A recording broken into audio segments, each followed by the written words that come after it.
This is Chapter 17, titled The Game. It's a bit of a long chapter.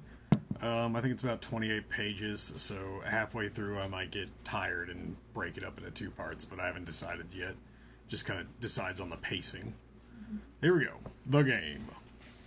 It was just beginning to drizzle when Edward turned onto my street. Up until that moment, I had no doubt that he'd been staying with me while I spent a few intermittent hours in the real world. And then I saw the black car, a weathered Ford parked in Charlie's driveway, and heard Edward muttered something unintelligible in a low, harsh voice. Leaning away from the rain under the shallow front porch, Jacob Black stood behind his father's wheelchair. Billy's face was impassive as stone as Edward parked my truck against the curb. Jacob stared down, his expression mortified. Edward's low voice was furious. "This is crossing the line." He came to warn Charlie? I guessed, more horrified than angry. Edward just nodded, answering Billy's gaze through the rain with his own narrowed eyes. I felt weak with relief that Charlie wasn't home yet. "Just let me deal with this," I suggested, Edward's black glare making me anxious. Like, they're friends with her family before you even knew she... "It's crossing the line." The fuck? To my surprise, he agreed. "That's probably best. Be careful, though. The child has no idea." I bridled a little at the word child. "Jacob is not that much younger than I am," I reminded him. He looked at me, then his anger abruptly fading. "Oh, I know that," he assured me with a grin. "That's fucking weird, Edward." Edward, are you a pedophile? Like, what? Is that like a wink? Like, yeah, that's what I'm into, bitch. "Yeah, I know that you're just a child." That's so gross, Edward. I sighed and put my hand on the door handle. "Get them inside," he instructed, "so I can leave. I'll be back around dusk." "Do you want my truck?" I offered, meanwhile wondering how I would explain its absence to Charlie. He rolled his eyes. "I could walk home faster than this thing moves." He's such a dick. "You don't have to leave," I said wistfully. He smiled at my expression. "Actually, I do, after you get rid of them." He threw a dark glance in Black's direction. "You still have to prepare Charlie to meet your new boyfriend." He grinned widely, showing all of his teeth. I groaned. "Thanks a lot." Wow, Edward, that doesn't make you seem evil at all. He smiled the crooked smile that I loved. "I'll be back soon," he promised. His eyes flickered back to the porch, and then he leaned in swiftly to kiss me just under the edge of my jaw. My heart lurched frantically, and I too glanced towards the porch. Billy's face was no longer impassive. His hands clutched at the armrests of his chair. "Soon," I stressed as I opened the door and stepped out into the rain. I could feel his eyes on my back as I half ran through the light sprinkled towards the porch. "Hey, Billy. Hi, Jacob." I greeted them as cheerfully as I could manage. "Charlie's gone for the day. I hope you haven't been waiting long." "Not long," Billy said in a subdued tone, his black eyes piercing. "I just wanted to bring this up." He indicated a brown paper sack resting in his lap. "Thanks," I said, though I had no idea what it could be. "Why don't you come in for a minute and dry off?" I pretended to be oblivious to his intense scrutiny as I unlocked the door and waved them in ahead of me. "Here, let me take that," I offered, turning to shut the door. I allowed myself one last glance at Edward. He was waiting, perfectly still, his eyes solemn. "You'll want to put that in the fridge," Billy noted as he handed me the package. "It's some of Harry Clearwater's homemade fish fry, Charlie's favorite.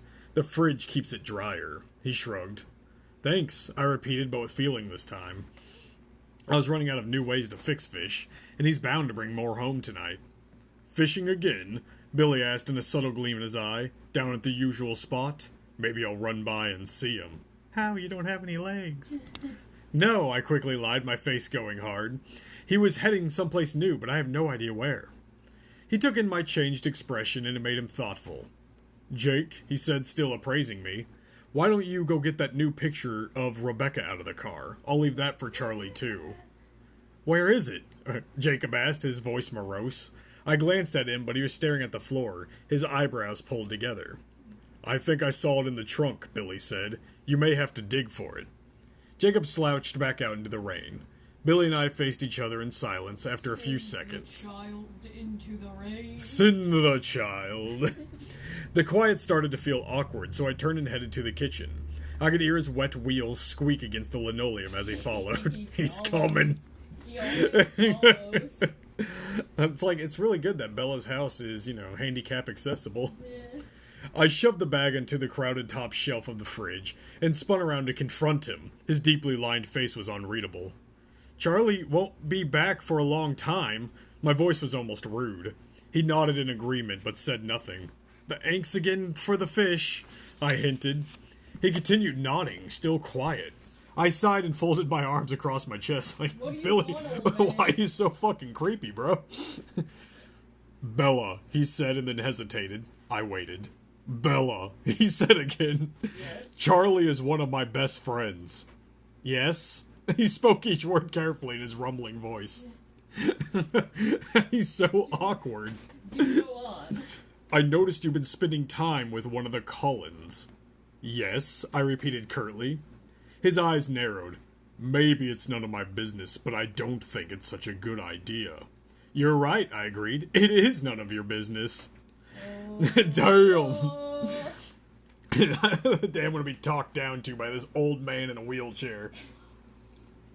He raised his graying eyebrows at my tone. You probably don't know this, but the Cullen family has an unpleasant reputation on the reservation. Actually, I did know that. I informed him in a hard voice. This surprised him.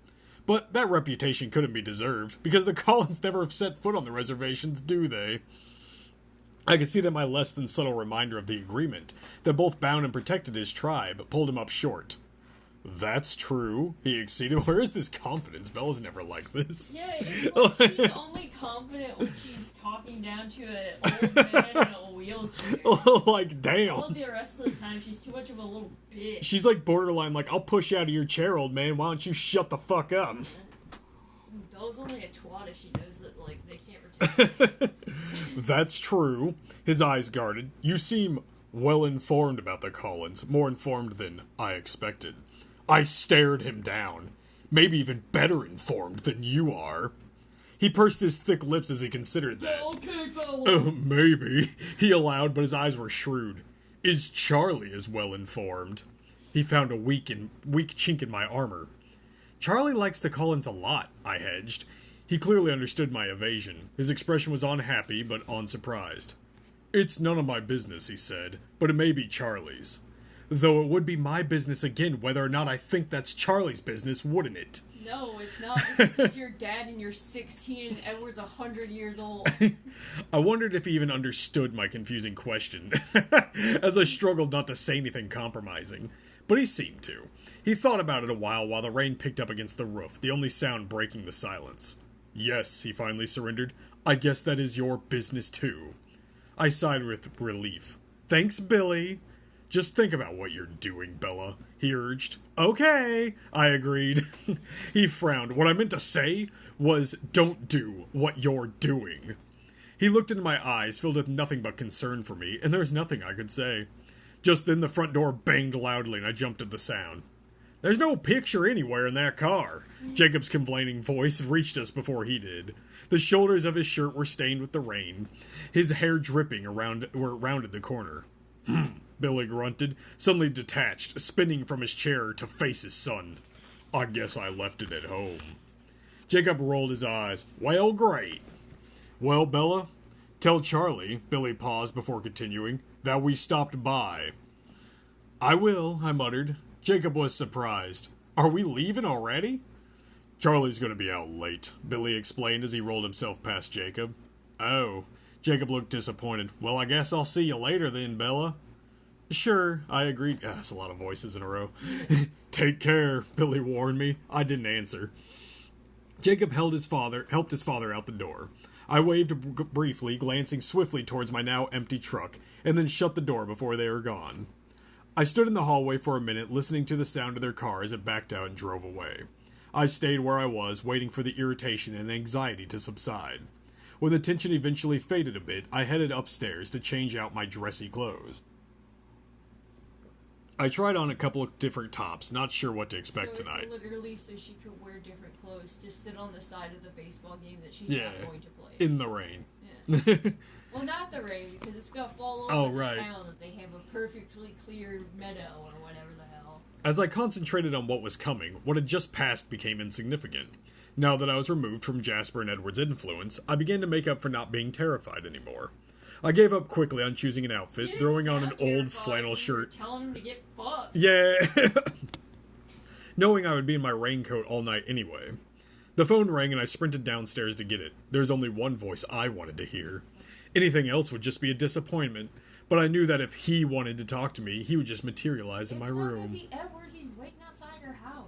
Hello, I said breathlessly. Bella, it's me, Jessica said. Oh, hey, Jess. I scrambled for a moment to come back down to reality. It felt like months rather than days since I had spoken to her. How was the dance?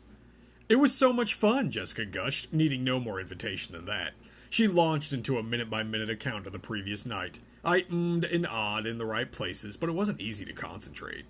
Jessica, Mike, the dance, the school, they all seemed strangely irrelevant to me. Wow. Bella's such a bitch. I fucking hate Bella. My eyes kept flashing to the window, trying to judge the degree of light behind the heavy clouds.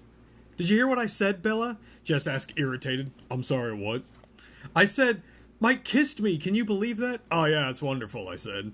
So what did you do yesterday? Jessica challenged, still sounding bothered by my lack of attention. Or maybe she was upset because I hadn't asked for details. Nothing really, I just hung around outside to enjoy the sun. I heard Charlie's car in the garage. Did you ever hear anything more from that Edward Cullen? The front door slammed and I could hear Charlie banging around under the stairs, putting his tackle box away. I hesitated, not sure where my story was anymore. Hey there, kiddo, Charlie called as he walked into the kitchen and I waved at him. Jess heard the voice. Oh, your dad's there. Never mind, we'll talk tomorrow. I'll see you in Trig. See you, Jess. I hung up the phone. Hey, Dad, I said. He was scrubbing his hands in the sink. Where's the fish? I put it out in the freezer. I'll go grab a few pieces before they freeze. Billy dropped off some of Harry Clearwater's fish fry this afternoon. I wanted to sound enthusiastic. Oh, he did. Charlie's eyes lit up. That's my favorite. That's what he said. Charlie cleaned up while I got dinner ready. It didn't take long till we were sitting at the table eating in silence. Charlie was enjoying his food. I was wondering desperately how to fulfill my assignment, struggling to think of a way to broach the subject. There's just something so wholesome about Charlie being so excited Yeah, about fish. and it's just fish fry. His eyes gleamed at the thought of fish. So what'd you do with yourself today? Charlie asked, snapping me out of my reverie. Well, this afternoon I just hung out around the house. Only the very recent part of this afternoon, actually. I tried to keep my voice upbeat, but my stomach was hollow. And this morning I went over to the Collins. Charlie dropped his fork. Dr. Collins' place? He asked in astonishment. I pretended not to notice his reaction. Yeah. What were you doing there? He hadn't picked his fork back up. Well, I sort of have a date with Edward Cullen tonight, and he wanted to introduce me to his parents. Dad? It appeared that Charlie was having an aneurysm. The movie version's so much better, because he's like polishing his shotgun. Yeah. Here he's just choking on fish. Dad, are you alright? You are going out with Edward Cullen? He thundered. Uh-oh. I thought you liked the Cullens. He's too old for you, he ranted. Yeah, you really do be. We're both juniors, I corrected, though he was more right than he dreamed. Wait, he paused. Which one is Edwin? Edward is the youngest, the one with the reddish-brown hair. The beautiful one, the godlike one, I thought to myself. Oh, well that's... You say that about all of them, Bella, you fucking slut. Well that's... He struggled. Better, I guess. I don't like the look of that big one. I'm sure he's a nice boy and all, but he looks too mature for you. Is this Edwin? Not mature. Yeah. Is this Edwin your boyfriend? It's Edward, Dad. Is he? Sort of, I guess. You said last night you weren't interested in any of the boys in town. But he picked his fork up again so I could see the worst was over. Well, Edward doesn't live in town, Dad. He gave me a disparaging look as he chewed. And anyways, I continued, it's kind of at an early stage, you know? Don't embarrass me with all the boyfriend talk, okay? When is he coming over? He'll be here in a few minutes. Where is he taking you? I groaned loudly. I hope you're getting the Spanish Inquisition out of your system now. We're going to play baseball with his family. He's asked like 2 questions. Yeah. His face puckered and then he finally Well, chuckled. you can't ask Bella anything. That's because true. She doesn't care about anyone that's not Edward. Like, she's just a fucking bitch. She's so ungrateful. I hate her. You're playing baseball? Well, I'll probably watch most of the time. You must really like this guy, he observed suspiciously. I sighed and rolled my eyes for his benefit. I heard the roar of an engine pull up in the front of the house. I jumped up and started cleaning the dishes. Leave the dishes, I can do them tonight. You baby me too much as it is. The doorbell rang and Charlie stalked off to answer it. I was half a step behind him. I hadn't realized how hard it was pouring outside. Edward stood in the halo of the porch light, looking like a male model in an advertisement for raincoats. Come on in, Edward. I breathed a sigh of relief when Charlie got his name right. Thank you, Chief Swan, Edward said in a respectful voice. Go ahead and call me Charlie. Here, I'll take your jacket. Thank you, sir. Have a seat there, Edward. I grimaced. Edward sat down fluidly in the only chair, forcing me to sit next to Chief Swan on the sofa. Well, we got fluidly this time, not sinuously. Sinuously. I quickly shot him a dirty look. He winked behind Charlie's back. So, I hear you're getting my girl to watch baseball. Only in Washington would the fact that it was raining buckets have no bearing at all on the playing of outdoor sports. Yes, sir, that's the plan. He didn't look surprised that I'd told my father the truth. He might have been listening, though, so it's uncertain. Well, more power to you, I guess. Charlie laughed and Edward joined in. Okay, I stood up. Enough humor at my expense. Let's go. I walked back to the hall and pulled on my jacket, and they followed. 7 minutes, Not too late, Belle. Don't worry, Charlie. I'll have her home early, Edward like a promised. Interaction. You take care of my girl, all right? I groaned, but they ignored me. She'll be safe with me, I promise, sir. Charlie didn't doubt Edward's sincerity. It rang every word. I stalked out, they both laughed, and Edward followed me. Why are they laughing? They're just having Why a good time. Are they just cackling? They're just laughing. They're like, we're having a good time. Ha ha ha. I stopped dead on the porch. There, behind my truck, was a monster Jeep. Its tires were higher than my waist. There were metal guards over the headlights and taillights, and 4 large spotlights attached to the crash bar. The hard type was shiny red. Charlie let out a low whistle. Wear your seatbelts, he choked out. Edward followed around to my side and opened the door. I gauged the distance to the seat and prepared to jump for it. He sighed and then lifted me with one hand. I hope Charlie didn't notice. As he went around to the driver's side at a normal human pace, I tried to put on my seatbelt, but there were too many buckles. What is all this? I asked when he opened the door. It's an off-roading harness. Oh. I tried to find the right places for all the buckles to fit, but it wasn't going too quickly. Edward sighed again and reached over to help me. I was glad that the rain was too heavy to see Charlie clearly on the porch. That meant he couldn't see how Edward's hands lingered at my neck, brushing along my collarbones. I gave up trying to help him and focused on not hyperventilating. Feel up his daughter walking driveway. I think he's just putting on buckles and it's making Bella get off. What if it's like a harness? It's like a fucking baby seat. It's like it's like a big off-roading harness. So it's like she can't figure out how to pull down a bar. Bella's stupid. Edward turned the key and the engine roared to life. We pulled away from the house. This is a big Jeep you have. Thanks for that line.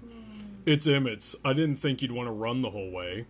Where do you even keep this thing? In the garage. We remodeled one of the outbuildings into a garage. Aren't you going to put on your seatbelt? He threw me a disapproving look. Then something sunk in. Run the whole way? As in, we're still going to run part of the way? My voice edged up a few octaves. Well, you're not going to run, he grinned. I'm going to be sick. Keep your eyes closed, you'll be fine. I bit my lip, fighting the panic. He leaned over to kiss the top of my head, then groaned. I looked at him, puzzled. You smell so good in the rain. Why is she panicking? She's just panicking. In a good way or a bad way? Both, he sighed. Always both. What do you mean? You smell good and bad. Bro, you stank so good. I don't know how he found his way in the gloom and the downpour, but somehow found a side road that was less of a road and more of a mountain path. For a long while, the conversation was impossible, because I was bouncing up and down on the seat like a jackhammer. He seemed to enjoy the ride, though, smiling hugely the whole way. Probably because you're bouncing. And then we came... Don't make Edward grosser than And then we came to the end of the road. The trees formed green walls on the sides of the Jeep. The rain was a mere drizzle, slowing every second, the sky brighter through the clouds.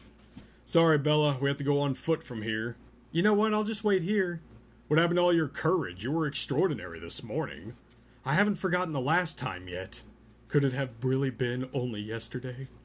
He was around to my side of the car in a blur, and he started unbuckling me. I'll get those. You go on ahead, I protested. He mused as he quickly finished. It seems I'm going to have to tamper with your memory. Before I could react, he pulled me from the Jeep and set my feet on the ground. It was barely misting now. Alice was going to be right.